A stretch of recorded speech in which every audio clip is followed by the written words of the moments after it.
दोस्तों, welcome back to my YouTube channel online dot solution.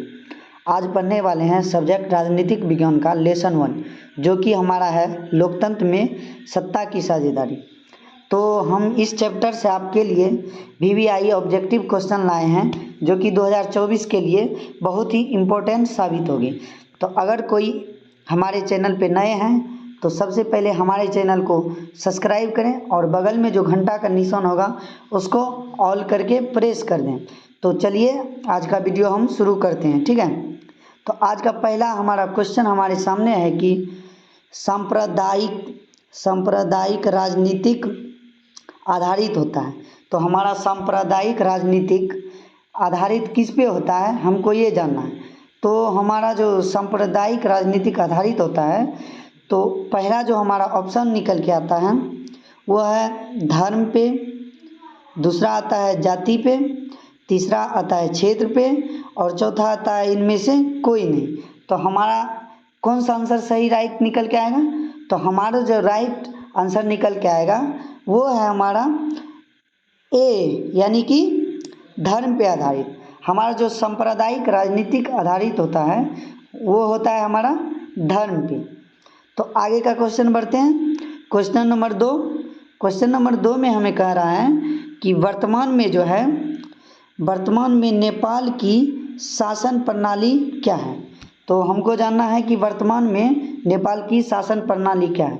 तो option number पहला कह रहा है लोकतंत्र, राजतंत्र, और तीसरा कह रहा है सैनिक तंत्र और चौथा कह रहा है इनमें से कोई नहीं।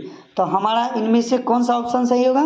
वो हमारा ऑप्शन निकल के आएगा यानी कि लोकतंत्र। यानी कि नेपाल में जो है वर्तमान में जो शासन चल रही है वो हमारा है लोकतंत्र। यानी कि दो का हमारा क्या आंसर निकल के आएगा? ए, ठीक है। तो आगे हम बढ़ते हैं, क्वेश्चन नंबर 3 पे आते हैं। तो क्वेश्चन नंबर 3 हमारा कह रहा है कि 15वीं लोकसभा में महिलाओं की संख्या कितनी भागीदारी थी। यानी कि 15वीं जो लोकसभा हुआ था हमारा, तो उसमें जो थी महिलाओं की संख्या कितनी भागीदारी थी। तो हम पहला हमारा जो ऑप्शन निकल के आ रहा है वो है 10.86%, और बी का आ रहा है 12.20%, तीसरा आ रहा है 13%, और चौथा हमारा आ रहा है जो कि 24%। इसमें से हमारा आंसर कौन हमारा आंसर सही निकलेगा? तो हमारा जो आंसर सही निकल के आ रहा है, तो क्वेश्चन नंबर 3 का जो आंसर निकल के आ रहा है हमारा ए, यानी कि ए क्या कह रहा है 10.86%, ठीक है। तो आगे का क्वेश्चन बढ़ते हैं। आगे का क्वेश्चन नंबर 4 हमारा कह रहा है कि बांग्लादेश कब आज़ाद हुआ था। तो क्वेश्चन नंबर 4 क्या कह रहा है? बांग्लादेश कब आज़ाद हुआ था। तो पहला जो ऑप्शन है, तो पहला ऑप्शन है क्या 1969 ईस्वी, दूसरा 1970 ईस्वी, तीसरा है 1971 ईस्वी और चौथा है 1972 ईस्वी। तो इनमें से हमारा कौन सा ऑप्शन सही निकल के आएगा? हमारा जो बांग्लादेश आज़ाद कब हुआ था? हमारा बांग्लादेश आज़ाद हुआ था यानी कि 1971 ईस्वी में। कब हुआ था? 1971। यानी कि 4 का जो ऑप्शन हमारा निकल के आएगा वो होगा सी। 4 का ऑप्शन क्या निकल के आएगा? सी। तो आगे का क्वेश्चन बढ़ते हैं। क्वेश्चन नंबर 5 कह रहा है भारत का संवैधानिक अध्यक्ष कौन होता है। हमारे जो भारत का संवैधानिक अध्यक्ष कौन होता है? तो पहला ऑप्शन जो निकल के आ रहा है वो कह रहा है राष्ट्रपति, दूसरा कह रहा है राज्यपाल, तीसरा या प्रधानमंत्री, और डी जो कह रहा है उपराष्ट्रपति। इनमें से कौन हमारा सही ऑप्शन निकल के आएगा? हमारा इनमें से ऑप्शन निकल के आएगा भारत का जो संवैधानिक अध्यक्ष होता है ना, वो होता है हमारा राष्ट्रपति। कौन होता है? राष्ट्रपति। यानी कि 5 का हमारा ऑप्शन नंबर क्या निकल के आएगा? ए। क्या होगा? राष्ट्रपति। तो हम आगे का क्वेश्चन बढ़ते हैं। क्वेश्चन नंबर 6 कह रहे हैं बिहार की साक्षरता दर कितनी है। हमारे जो बिहार की साक्षरता दर कितनी है जी? तो हमारे बिहार का साक्षरता दर देखो, ऑप्शन नंबर 1 कह रहा है 40%, ऑप्शन नंबर बी कह रहा है 47%, ऑप्शन नंबर सी कह रहा है 49% और ऑप्शन नंबर डी कह रहा है 50%। इनमें से हमारा कौन सा सही होगा आंसर, कमेंट कीजिएगा। तो हमारा ऑप्शन नंबर कौन सा सही निकल के आएगा, तो हमारा ऑप्शन सही निकल के आएगा यानी कि बी क्या कह रहा है 47%।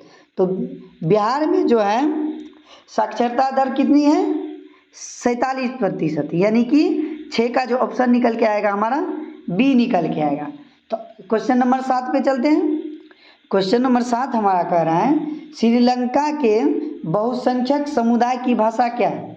श्रीलंका के बहुसंख्यक समुदाय की भाषा क्या है जी, तो पहला ऑप्शन हमारा है सिंगली है, और दूसरा ऑप्शन कह रहा है कि डच है, तीसरा कह रहा है तमिल है, या चौथा कह रहा है डी है, डी यानी कि हिंदी है।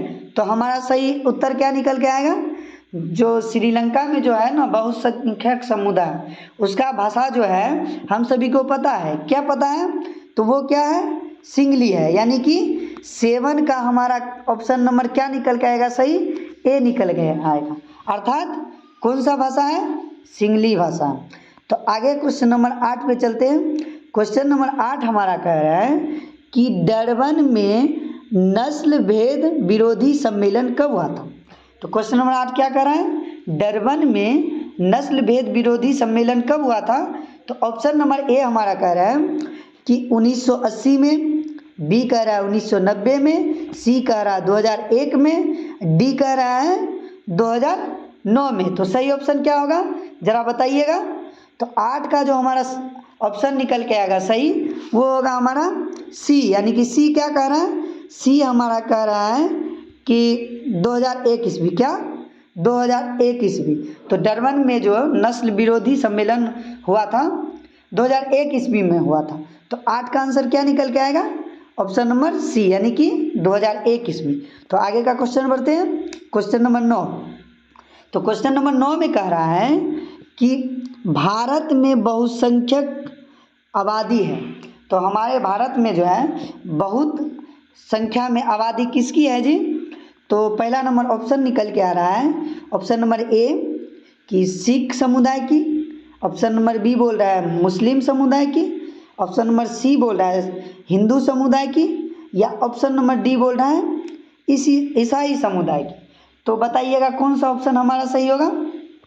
हमारा जो भारत में जो है सबसे ज़्यादा जो किस धर्म की आबादी है, वो हमारा धर्म निकल के आता है हिंदू धर्म। कौन सा धर्म होता है, हिंदू धर्म। तो 9 का आंसर हमारा क्या निकल के आएगा, सी, जो कि क्या है हमारा हिंदू समुदाय है। ठीक है, तो आगे का क्वेश्चन हमारा कह रहा है 10 कि इंडिका पुस्तक के लेखक कौन है। तो इंडिका पुस्तक के लेखक कौन है जी, सभी को पता होगा कि इंडिका पुस्तक के लेखक कौन है। तो ऑप्शन नंबर ए कह रहा है मेगास्थनी, ऑप्शन नंबर बी कह रहा है Kamal Kishore Sharma, option number C कह रहा है SM सिंह, और ऑप्शन नंबर डी कह रहा है इनमें से कोई नहीं। तो इनमें से कोई नहीं कह रहा है, तो ऑप्शन नंबर 10, क्वेश्चन नंबर 10 का आंसर हमारा क्या निकल के आएगा, वो हमारा निकल के आएगा ए, यानी कि कौन मेगास्थनी। 10 का हमारा आंसर क्या होगा ए, यानी कि कौन है, तो हमारा मेगास्थनीज जी हैं। तो क्वेश्चन को आगे बढ़ाते हैं। क्वेश्चन आगे है हमारा 11 नंबर का। तो 11 नंबर क्वेश्चन कर रहा है हमारा कि श्रीलंका की आबादी में तमिलों की संख्या कितनी है। तो श्रीलंका की आबादी में हमारे तमिलों की संख्या कितनी है बताइएगा ज़रा। ऑप्शन नंबर ए कह रहा है 74%, ऑप्शन नंबर बी कह रहा है 18%, और ऑप्शन नंबर सी कह रहा है 13%, और ऑप्शन नंबर डी क्या कह रहा है 28%। तो इस क्वेश्चन का आंसर हमारा क्या निकल के आएगा ज़रा बताइएगा। तो इस क्वेश्चन का जो हमारा आंसर निकल के आएगा 11 क्वेश्चन नंबर का, ये हमारा ऑप्शन नंबर क्या होगा बी होगा, यानी कहने का मतलब आंसर क्या होगा बी होगा। तो बी में क्या है 18%, अर्थात 11 का आंसर हमारा बी होगा। ठीक है, तो आगे का क्वेश्चन बढ़ाते हैं। तो क्वेश्चन नंबर हम आएंगे 12 पर। तो क्वेश्चन नंबर 12 हमारा क्या कह रहा है कि बेल्जियम की राजधानी कहाँ है। तो हम सब पाठ नंबर 1 में पढ़े होंगे कि जब सर हमें पढ़ा रहे होंगे, ठीक है, या हम पढ़ा रहे होंगे, तो उस समय आप सभी को बताए होंगे कि बेल्जियम की जो राजधानी होती है ना, वो होती है, क्या होती है जी? इसमें जो ऑप्शन बोल रहा है कि एक में है ब्रुसेल्स है, ऑप्शन नंबर बी हमारा कह रहा है, ऑप्शन नंबर बी कह रहा है वियना, और उसके बाद ऑप्शन नंबर सी कह रहा है पेरिस, और ऑप्शन नंबर डी क्या कह रहा है? बर्लिन। तो हमारा इसका जो आंसर निकल के क्या आएगा बच्चों? तो हमारा आंसर निकल के आएगा ए, यानी कि क्या? ए क्या निकल के आएगा? ए में कह रहे हैं कि हमारा जो है बेल्जियम की राजधानी है क्या है? ब्रुसेल्स। क्या है जी? ब्रुसेल्स। यानी कि 12 नंबर का आंसर हमारा क्या निकल के आएगा? ऑप्शन नंबर ए, जो कि क्या है जी? ब्रुसेल्स है। तो आगे का क्वेश्चन बढ़ाते हैं, क्वेश्चन नंबर 12। तो क्वेश्चन नंबर 12 में हम 13 में कह रहा है, 13 में क्वेश्चन क्या कह रहा है कि ब्रुसेल्स में डच भाषी कितने प्रतिशत थे? ब्रुसेल्स जो कि बेल्जियम की राजधानी है, वहाँ पे डच भाषी कितने प्रतिशत थे जी? तो हम ऑप्शन जो कह रहा है 15%, उसके बाद ऑप्शन नंबर बी कह रहा है 80%, ऑप्शन नंबर सी कह रहा है 74%, और ऑप्शन नंबर क्या कह रहा है डी 20%। तो हमारा ऑप्शन क्या निकल के आएगा सही? ज़रा बताइएगा। तो ऑप्शन नंबर हमारा जो है डी सही होगा। तो डी में क्या कह रहा है? कितना प्रतिशत? यानी कि 20%। तो 13 का जो है हमारा आंसर क्या निकल के आएगा? डी, जो कि क्या है? 20% है। ठीक है, तो क्वेश्चन आगे बढ़ाते हैं। क्वेश्चन नंबर 14 में कह रहा है कि अब बताइए कि बेल्जियम में डच भाषी कितने प्रतिशत? बेल्जियम में बोल रहे हैं कि बेल्जियम में जो है, क्या बोल रहे हैं जी? बेल्जियम में डच भाषी कितने प्रतिशत है? तो बेल्जियम में डच भाषी कितने प्रतिशत है? तो ऑप्शन नंबर ए क्या कर रहा है? 15%, ऑप्शन नंबर बी कह रहा है 20%, ऑप्शन नंबर सी कह रहा है 80%, और ऑप्शन नंबर डी क्या कर रहा है? 74%। तो इसका जो हमारा आंसर सही निकल के आएगा वो हमारा क्या होगा? ऑप्शन नंबर क्या होगा? सी होगा, यानी क्या? 80%। 14 का क्या आंसर निकल के आएगा? सी आएगा, यानी कि क्या? 80%। तो हमारा अब जो है क्वेश्चन नंबर 15, जो कि हमारा लास्ट क्वेश्चन है इस अध्याय का, जो कि बहुत ही वीवीआई क्वेश्चन है, वो हमारा क्या है कि पूछ रहे हैं कि बेल्जियम किस महाद्वीप में आते हैं? बेल्जियम किस महाद्वीप में आते हैं? हम सभी को पता होगा कि हमारे जो है, हम सभी जानते हैं कि महाद्वीप कितने होते हैं? 7 महाद्वीप होते हैं। 7 महाद्वीप में से भारत जो आता है, कौन से महाद्वीप में आता है जी? भारत जो है, भारत किस महाद्वीप में आता है? तो भारत हम सब जानते हैं कि हमारा भारत जो है एशिया महाद्वीप में आता है। भारत क्या कौन से द्वीप में आता है? महाद्वीप में एशिया महाद्वीप में आता है। लेकिन यहाँ कौन सा क्वेश्चन पूछ रहे हैं? बेल्जियम किस महाद्वीप में आता है? तो बेल्जियम जो हमारा आता है, पहला ऑप्शन क्या बोल रहे हैं?